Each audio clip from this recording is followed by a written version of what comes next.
राहुल गांधी को धमकी देकर मोदी जी के पर्ची वाले मुख्यमंत्री ने पर्ची सीएम ने नरेंद्र मोदी को ही फंसा दिया है। आलम यह कि उसने तो चैलेंज किया था राहुल गांधी को, लेकिन राहुल गांधी ने चैलेंज एक्सेप्ट कर लिया और एक प्लान का ऐलान कर दिया। 48 घंटे बाद राहुल गांधी सड़कों पर होंगे और सिर्फ राहुल नहीं होंगे, सड़कों पर लाखों लोग होंगे और प्रदेश भर में जगह जगह पर कांग्रेस सड़कें जाम करती नजर आएगी और राहुल के इस कार्यक्रम का पूरे प्रदेश में लाइव टेलीकास्ट किया जाएगा स्क्रीन लगाकर। कौन है वो पर्ची सीएम, क्या धमकी दी थी उन्होंने और राहुल गांधी ने चैलेंज को एक्सेप्ट करते हुए क्या मास्टर स्ट्रोक लगाया है, सारी बातें जरा विस्तार से करेंगे। नमस्कार, मैं स्वप्निल और आप मुद्दा देख रहे हैं। दोस्तों आगे बढ़ें उससे पहले वही छोटी सी अपील। मुद्दा इन दिनों एक गंभीर आर्थिक संकट से जूझ रहा है। एक तरफ हमारे मेन बैंक अकाउंट्स फ्रीज चल रहे हैं, तो दूसरी तरफ हमारे 2.5 साल पुराने चैनल को हमसे लंबे समय तक छीन कर रखा गया था। ऐसे में डे टू डे ऑपरेशंस में मुद्दा को काफी मुश्किलों का सामना करना पड़ता है। लिहाजा आपसे गुजारिश है, यदि आप चाहें तो स्क्रीन पर दिख रहे क्यूआर कोड या फिर के नीचे दिख रहे यूपीआई नंबर के जरिए मुद्दा की छोटी छोटी मदद जरूर कीजिएगा। अब आगे बढ़ते हैं। 48 घंटे बाद यानी कि तारीख होगी 17 जनवरी 2026 की। राहुल गांधी का एक प्लान आ गया है। राहुल गांधी 17 जनवरी 2026 को सुबह सुबह मध्य प्रदेश के इंदौर पहुंच रहे हैं, भगीरथपुरा पहुंच रहे हैं। भगीरथपुरा जहां पर सरकार की लापरवाही की वजह से 27 लोगों की जान चली गई, जहां 27 लोगों की दुखद मृत्यु के बाद भी हमें मोहन यादव सरकार की संवेदनहीनता देखने को मिली, जहां पर कैलाश विजयवर्गीय जैसे वरिष्ठ नेता और मंत्री फोकट और घंटे जैसे शब्द का इस्तेमाल करते हुए नजर आए। उस जगह पर राहुल गांधी अब पहुंच रहे हैं, लेकिन राहुल गांधी का वहां पहुंचना तो पहले से तय था। उसके बीच ये धमकी कहां से आई? दरअसल मोहन यादव और कैलाश विजयवर्गीय दोनों ने लगभग राहुल गांधी को धमकी ही तो दी थी। 24 घंटे भी नहीं हुए, चैलेंज को एक्सेप्ट कर लिया राहुल ने। मोहन यादव ने क्या कहा था, सबसे पहले वो जान लीजिए। मोहन यादव ने कहा कि सरकार बहुत संवेदनशील है भगीरथपुरा के मुद्दे को लेकर। वहां पर लोगों की मौत हुई है, वो बेहद दुखद है और मैं बहुत दुखी हूं, पूरी सरकार बहुत दुखी है और हम इस मुद्दे पर दिन रात मेहनत कर रहे हैं, जी तोड़ मेहनत कर रहे हैं। इसके बाद उन्होंने राहुल गांधी को लेकर कहा कि आओगे और लाशों पे राजनीति करोगे तो ये ठीक नहीं होगा, ये होने नहीं दूंगा। ये मोहन यादव ने कहा था। मोहन यादव ने कहा था लाशों पे राजनीति करने राहुल गांधी आएंगे तो ये ठीक नहीं होगा, वो लाशों की राजनीति करने आएंगे यहां पे। जरा सोचिए कैसी विडंबना है ना। मतलब इसी देश का एक हिस्सा है मध्य प्रदेश, वहां पर दूषित पानी से लोगों की मौत हो गई है, 27 का आंकड़ा पहुंच चुका है। सरकार हाई कोर्ट में आंकड़े को 10 तक भी नहीं पहुंचाना चाहती है अपने ऑफिशियल रिकॉर्ड में, और उस जगह पर अगर लीडर ऑफ अपोजिशन जा रहा है तो कहा जा रहा है लाशों पे राजनीति करने आ रहे हैं। लेकिन इसके अलावा कैलाश विजयवर्गीय ने क्या कहा था जानते हैं? वो तो 2 कदम और आगे निकल गए। उन्होंने कहा कांग्रेस जो कर रही है ये बेशर्मी है, कांग्रेस जिस तरीके से वहां प्रदर्शन कर रही है ये बेशर्मी है, कांग्रेस को माफी मांगनी चाहिए। कैलाश विजयवर्गीय ने माफी मांगी क्या? और जो माफी मांगी थी वो माफी जैसी थी क्या? जवाब है नहीं।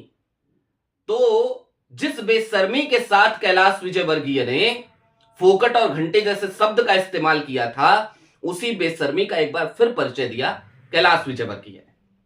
खैर, ये तो हो गई कैलाश विजयवर्गीय और डॉक्टर मोहन यादव की बात। लेकिन इसके बाद राहुल गांधी का प्लान क्या है, अब जरा वो जान लीजिए। राहुल गांधी बकायदा 17 जनवरी को सुबह सुबह इंदौर पहुंचेंगे।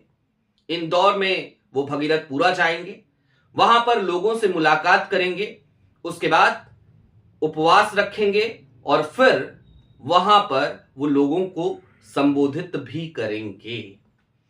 और जब राहुल गांधी इंदौर में होंगे, जब राहुल गांधी भगीरथपुरा में होंगे, तब पूरे प्रदेश में क्या हो रहा होगा, वो सबसे ज्यादा चिंता वाली बात है डॉक्टर मोहन यादव के लिए।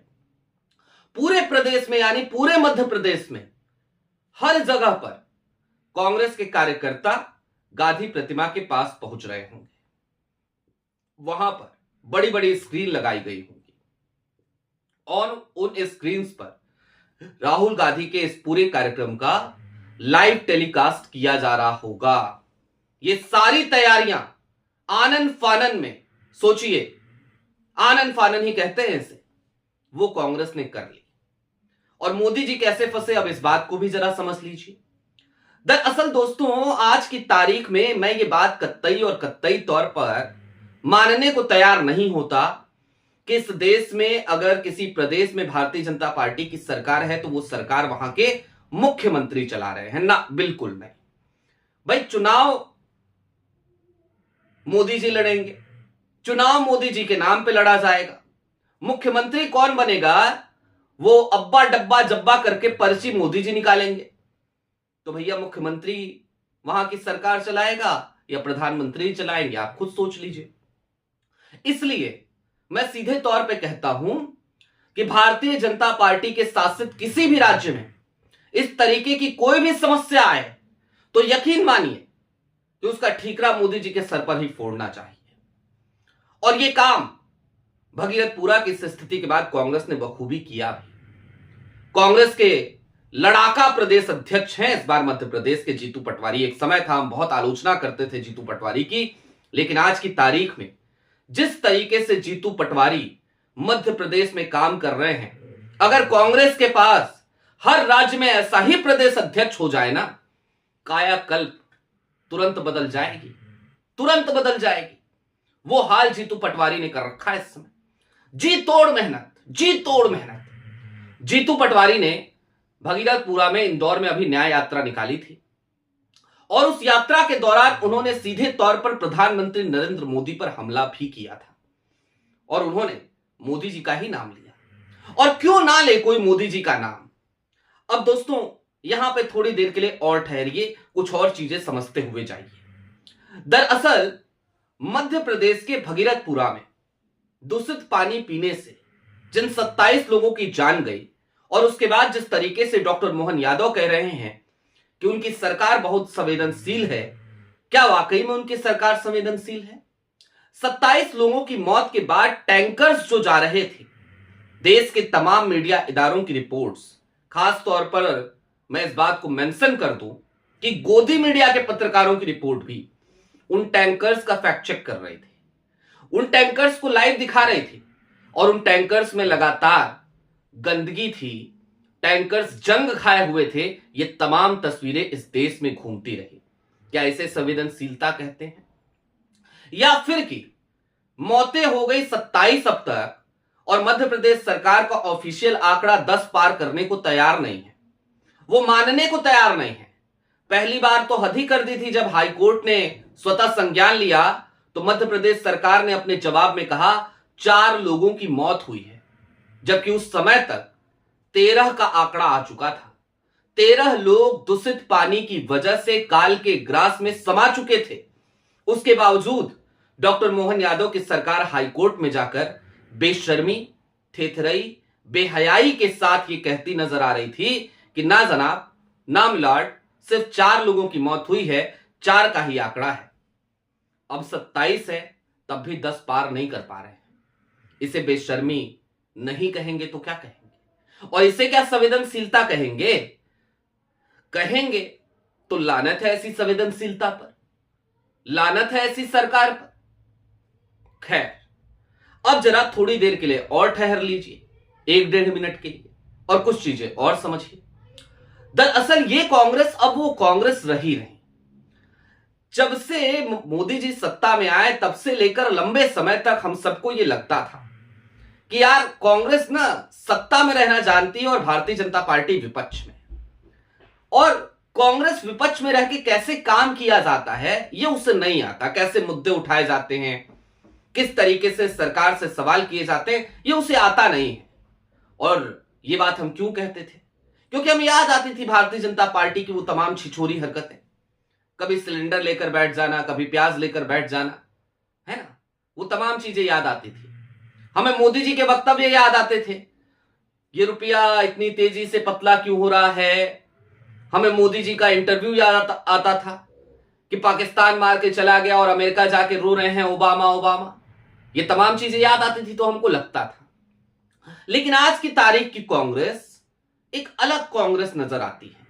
आज की तारीख की कांग्रेस सड़कों पे उतरना जानती है, वो लाठियां खाना जानती है, वो वाटर कैनन की मार झेलना जानती है।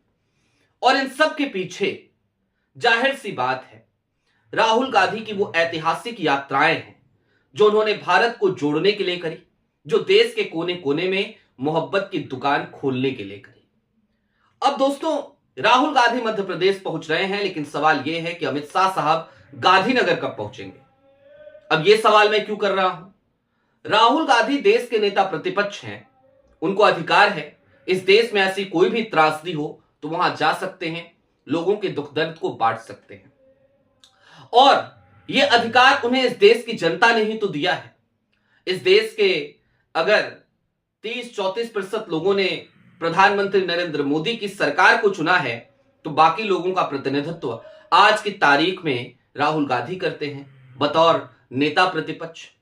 जिन लोगों ने मोदी जी को प्रधानमंत्री बनाने के लिए या उनके नेताओं को सांसद बनाने के लिए मतदान नहीं किया, उन सब के मत को जोड़कर अगर देखा जाए तो राहुल गांधी जाहिर सी बात है इस देश के एक बड़े हिस्से का प्रतिनिधित्व करते हैं। और अगर उस हिस्से का वो प्रतिनिधित्व करते हैं तो फिर इस देश के लोगों के आंसू पोंछने का उन्हें हक क्यों नहीं है। इसके बावजूद राहुल गांधी को धमकाया था मोहन यादव ने, लेकिन ये धमकी उल्टी पड़ गई क्योंकि राहुल ने चैलेंज को एक्सेप्ट कर लिया। राहुल 48 घंटे बाद पहुंच रहे हैं, सड़कें जाम होनी तय हो चली हैं। देखना दिलचस्प होगा 17 जनवरी 2026 का नजारा, आपको अपडेट जरूर करेंगे। अभी के लिए दीजिए इजाजत। चलते चलते फिर वही अपील, चैनल पे नए हो तो सब्सक्राइब करते हुए जाइएगा, सक्षम हो तो छोटी छोटी मदद मुद्दा की जरूर कीजिएगा।